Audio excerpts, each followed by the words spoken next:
If you told me at the beginning of this year that two of my most anticipated games would both be RPGs that basically came back from the dead, I wouldn't have believed you. But it happened with Death Bulge Battle of the Bands, an interesting RPG by the comic artist Death Bulge that I kickstarted a while back and finally got a release date after so many delays. And then there's the game I want to talk about that came back with a new major update after about 8 years, Lisa, the Painful RPG. I love this game so much. And besides the fact that there's not too much new to talk about, any reason's a good reason to talk about Lisa and the Lisa series. I guess some background as to why I love this game. When I was a kid, I never liked turn-based RPGs. Not even Pokemon. I had no patience for them.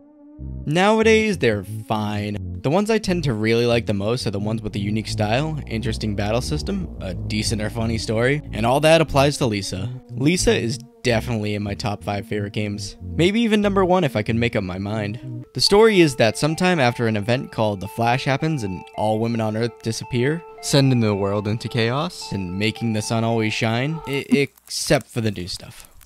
Anyways, in the apocalypse, you take the role of Brad, someone whose life before the Flash was awful, but during the Flash, he finds the one baby girl left in the world, and chooses to raise and protect her from said world to make up for his past, until one fateful day she's discovered and taken, and that's where I'll let you discover the rest of the story.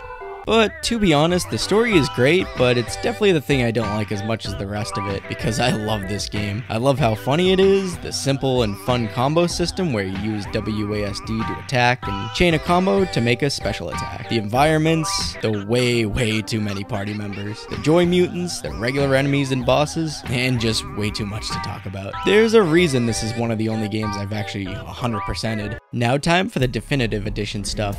Like I said, it's fine, it gives some cool scenes to the fans like me while also messing up a few things. But during this playthrough I also got to finally watch someone else play it, and for someone who wasn't as big of a fan as me, they kinda got annoyed, especially when playing pain mode, which limits your saves, so dying meant you had to sit through an entire campfire scene again, and some of them can go on for way too long without being skipped. So it may hurt players' enjoyments or make them think twice before playing again. Also, when the update first released, it crashed a lot at the campfires. What I think happens is that they try to play a scene with a character you don't have, so it would just go to a black screen and won't play. Then you got painless mode, which I played for getting this footage. It cuts the enemy's health in half. It's definitely good for someone playing for the first time, and it still seems like a challenge for most bosses. But if you're someone who knows this game well, you can easily cheese most fights. Lastly, the thing I won't go into super details is the new super boss, which I don't like at all.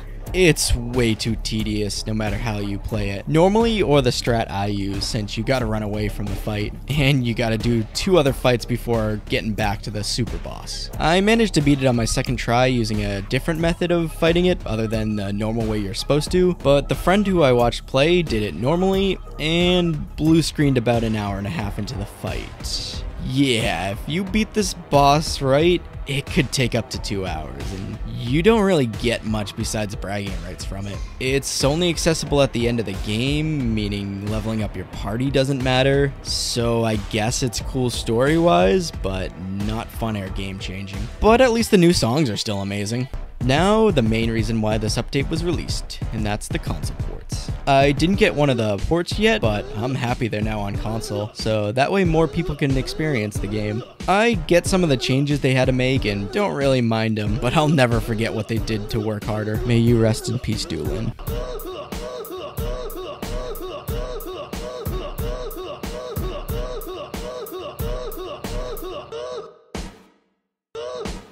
What I find weird is the Doolin song was taken out, but the laugh from Top Gun is still in the game. Well, in conclusion, go play Lisa the Painful on whatever you can, and if you like it, definitely try out the fan games if you can. I didn't talk about the Joyful DLC because it's just fine. Combat is a bit repetitive since you only play as one character for a majority of the game, and it replaces the combo system for button timing. But the music is so much better than Painful, and I like the look of the bosses. And for the fan games, play Pointless. Personally, I kinda like it better than Painful, thanks to the Jersey heads. And it does the limited characters, but feels better than Joyful. but play them and I hope you enjoy them. Until next time, I'm out.